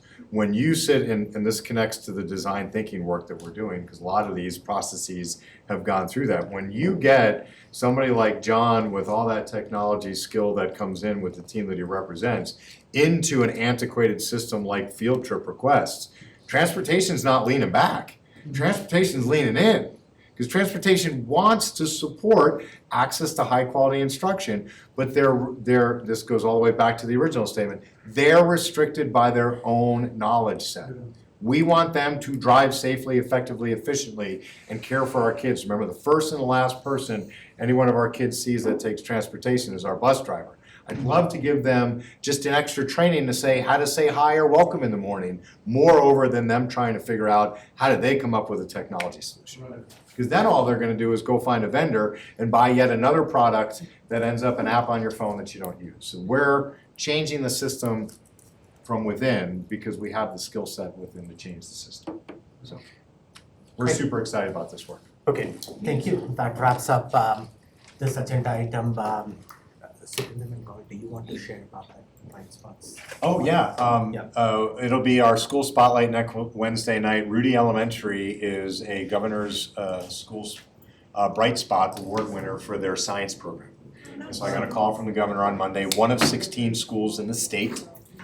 So that's the second round of Bright Spot awards from the governor that we've had a school attached to. So great for Rudy. That comes with $50,000 like it did for Chipeta and Roosevelt last year. They were COVID Bright Spot Award winners for math. And so this is for science. And Principal Julie Fahey and Area Superintendent Darren Joyner are super excited. And I think Julie has already spent the money. So many good ideas. Yep. And so they'll bring some science learning to the board next week for their school spotlight. Great. So very exciting. And really exciting to see a school that doesn't just necessarily fall into that school. So, you know, Rudy serves a very strong, diverse population set in a way that it's great to see them get that recognition. Okay. Awesome. Thank you for the reminder. Yeah. Dr. Comfort, do you need that board guidance on what you talked about the resolution, or are we good with that? I'm happy to ask. Okay, Sorry. this is regarding the COPs.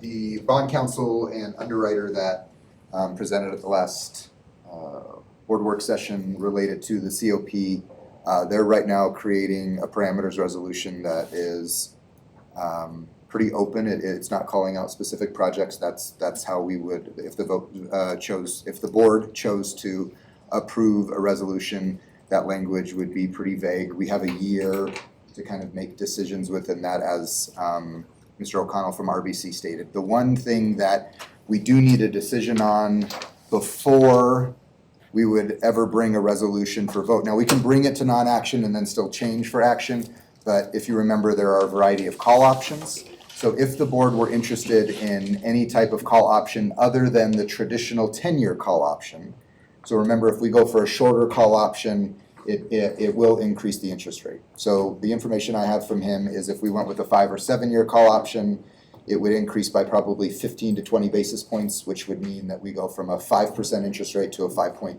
or a 5.2 interest rate.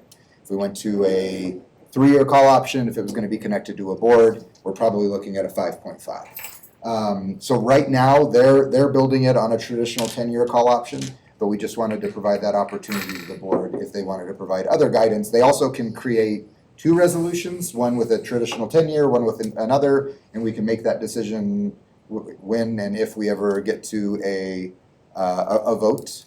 But I just wanted to just extend that information to the board for any additional feedback. Just to clarify, this isn't the length of the loan, it's how soon we could potentially pay off this loan early. Yes. So, to clarify that for So just those keep that in listening. the back of your mind. We may not, like what Dr. Comfort said, that he can prepare 2 different resolutions. So we don't need to make a decision per se this evening and provide that guidance to you. Oh yeah, and we can actually, after a non-action conversation, we could still make that change before any type of action vote if that's what the board does. So what we need to think about is, are we okay with a 10-year call option?